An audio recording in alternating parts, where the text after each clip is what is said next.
என்னையா சாப்பிடுற? எனக்கு 2 இட்லி போதுங்க. 2 இட்லியா? உனக்கு 2 இட்லி தானே? எனக்கு 10 இட்லி 6 தோசை அவிச்ச முட்டை இருக்கா? இல்லையே. கொண்டாந்து கொடுங்க, அவிச்சுக்குவான். இல்ல நானே அவிச்சு கொண்டாந்துறேன். சீக்கிரம் போங்க. இப்ப கொண்டாந்துறேன் சார். வேற என்ன இருக்கு அதெல்லாம் விட்டாங்க. கொண்டாந்துறேன் சார். ஏண்டா நாளைக்கெல்லாம் நீ சாப்பிடவே மாட்டியா? இங்க பாருங்க, கண்ணு வைக்காதீங்க, அப்புறம் கண்ணி வேலையா எங்க அக்கா சொல்லிடுவேன். என்னடா எப்ப பார்த்தாலும் கன்னிகளிலே சொல்றேன், அதுக்கு ஒரு கெடு வச்சிருக்கியா? சொல்றேன், இன்னைக்கு நான் கழிச்சிடுறேன்.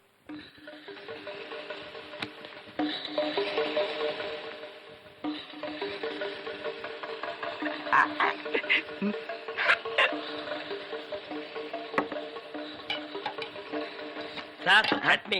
2 இட்லில சட்னி கிடையாதுயா.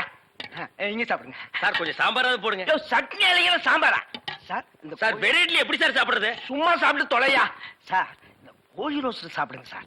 இந்த மீனோட ரோஸ்ட் அதை விட நல்லா இருக்கும். இந்த கோழியோட லிவரை நெய்யில வறுத்து அப்படியே இளநீ தலையா. நானும் பாக்குறேன், இந்த ஹோட்டல்ல மட்டுமல்லடா எல்லா ஹோட்டலும் இதே தான்டா செய்யறீங்க. 2 இட்லி வாங்கினா ரொம்ப கேவலமா நினைக்கிறீங்க. அதிகமா சாப்பிடணும் உளுந்து உளுந்து கவனிக்கிறீங்க. 100 தடவை அவனை சாரு சாருங்கிறிய.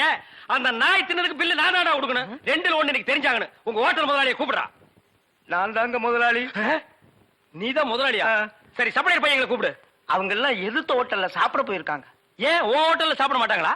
1 வாரம் ஆன சாப்பாட்டை எல்லாம் அவங்க சாப்பிட சார். அப்ப நாங்க தான் சாப்பிடணுமா அதெல்லாம்? ஏய்!